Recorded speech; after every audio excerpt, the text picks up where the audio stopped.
In 1903, the Wright brothers flew for 12 seconds. 11 years later, humans were using that invention to shoot each other out of the sky.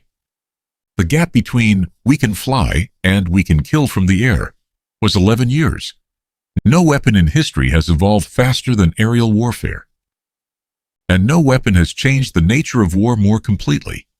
Today we're tracking that evolution, from a man dropping grenades by hand out of an open cockpit, to a stealth bomber that can't be detected by radar, delivering precision strikes from 40,000 feet. Buckle in. The first kill. The first military use of aircraft happened in 1911. An Italian pilot flew a reconnaissance mission over Libya. Then he reached over the side of the cockpit and dropped a grenade by hand onto enemy troops below. That was it. That was the birth of aerial bombing. A man in a fabric biplane throwing a grenade like a baseball.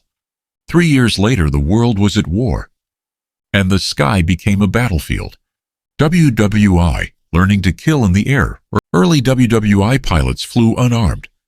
Their job was reconnaissance, spotting enemy troop movements and reporting back.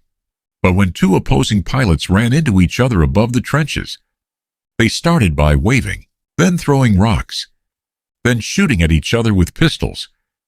Because there were no rules yet, no weapons designed for this, just improvisation. The first real innovation was mounting a machine gun on the aircraft. But there was an immediate problem. Shoot forward, and you hit your own propeller. The French partially solved this by fitting steel deflector plates to the propeller blades. Bullets that would have destroyed the prop now bounced off. Inefficient, dangerous, but it worked enough to be lethal. Then German engineer Anthony Fokker built something better. The synchronized machine gun, a mechanism that timed the gun to fire between propeller blades. Suddenly, a German pilot could fly straight at an enemy and fire directly forward. The Fokker scourge of 1915. Allied pilots called it the Fokker fodder period, because Allied planes had no answer. For months, German fighters dominated the skies, until the Allies developed their own synchronization gear. The arms race in the air had begun, and it would never stop. The sky becomes a weapon of mass destruction. By the time World War II began, aircraft had transformed completely. No more canvas biplanes with pistol-shooting pilots. Hundreds of bombers, fighter escorts, dedicated ground attack aircraft. The Battle of Britain 1940 was the first battle in history fought entirely in the air. Germany needed to destroy the Royal Air Force before invading Britain. For 4 months, Luftwaffe and RAF fighters fought daily above southern England. Civilians watched dogfights from their gardens. Contrails crisscrossed the sky like scars.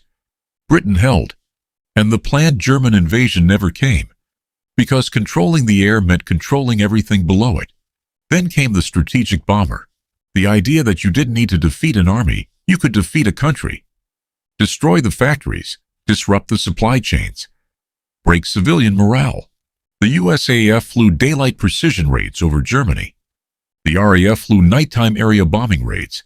Dresden, Hamburg, Berlin, cities reduced to rubble from 30,000 feet. By 1945, the B-29 Superfortress could carry a single weapon that ended 2 cities in 2 days. Aerial warfare had reached its logical conclusion. 1 plane, 2 cities. Done. The jet age, speed as a weapon, and after we fly, the physics of aerial combat changed permanently. Jet engines replaced propellers. Aircraft went supersonic, faster than the speed of sound.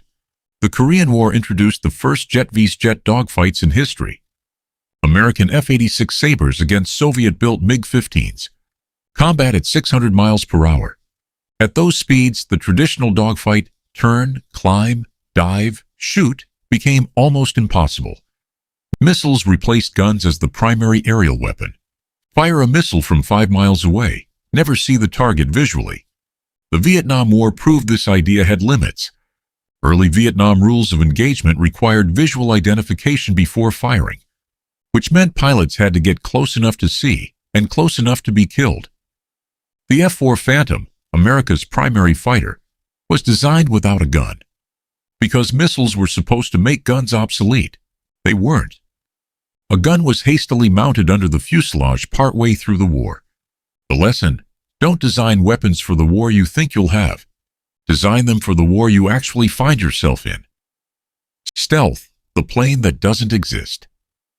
The Cold War produced the most radical innovation in aviation history: the stealth aircraft.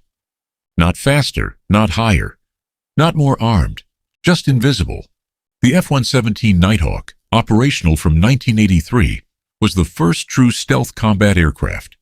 Angular shapes that deflected radar signals, special materials that absorbed them. On a radar screen, it appeared as a signature the size of a marble. In the 1991 Gulf War, F-117s flew missions against the most heavily defended airspace in history. They were never shot down, never even reliably detected. A weapon that worked not by being invulnerable, but by being unseen. The B-2 Spirit stealth bomber took it further. A flying wing design with no vertical surfaces that radar could bounce off. Cost per aircraft: $2.1 billion, each one capable of carrying 16 nuclear weapons to any target on Earth. The most expensive weapon ever built, designed to end wars before they begin. Drones, war without pilots. And then came the revolution nobody saw coming. Remove the pilot entirely. The Predator drone, first deployed in combat in 2001, changed the nature of air warfare permanently. No pilot at risk. No need to return to base for fuel as quickly. Capable of loitering above a target for hours. Operated from a control room thousands of miles away. A pilot in Nevada, sipping coffee, conducting airstrikes in Afghanistan. The disconnect between operator and battlefield created new ethical questions no previous war had faced.